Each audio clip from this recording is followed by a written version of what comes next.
Sasabihin nyo, ang Pasko ay tungkol sa panahon ng pagmamahalan at pagpapatawad. Ay hindi!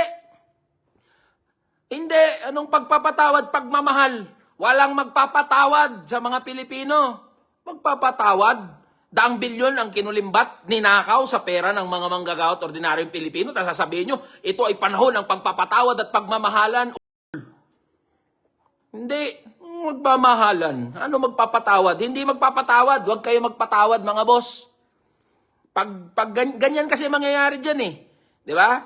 May iskandalo, magnanakaw ng daang bilyong piso mula sa pera natin, na dapat pondong pampagamot sa mga ospital, sa mga pasyente sa ospital, pampatayo ng eskwelahan, pampatayo ng mga ibang social, mga infrastructure projects.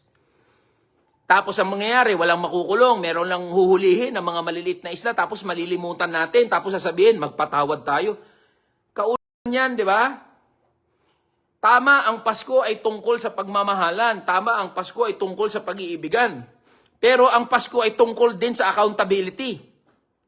Walang tunay na pagmamahalan, walang tunay na pag-iibigan kung walang pananagutan. Tandaan nyo yan, ha? Kaya wag mo kaming paandaran ng season's greetings mo, President Bongbong Marcos. Diba? Wag paandaran ng season's greetings. Ano, gusto mong malimutan na lang namin? Gusto mong mabaon na lang sa limot?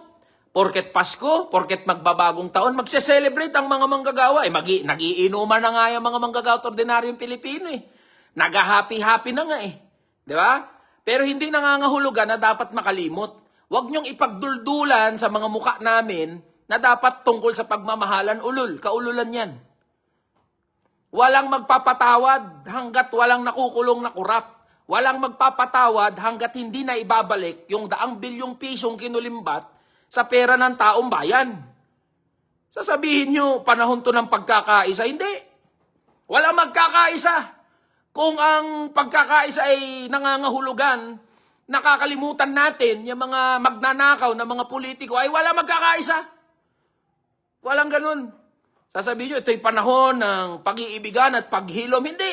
Hindi maghihilom ang sugat ng mga manggagawa hanggat walang napapanagot. Hindi maghihilom ang puso ng mga ordinaryong Pilipino hanggat nananatili na malaya yung mga politikong mga congressman, mga senador at mga nasa executive agencies. Sinasabi nyo magpatawad. Walang magpapatawad. Sasabihin nyo, kung ang Diyos nga nagpapatawad, paano pa kaya tayo? Eh, hindi tayo Diyos. Hindi ako Diyos. Diba?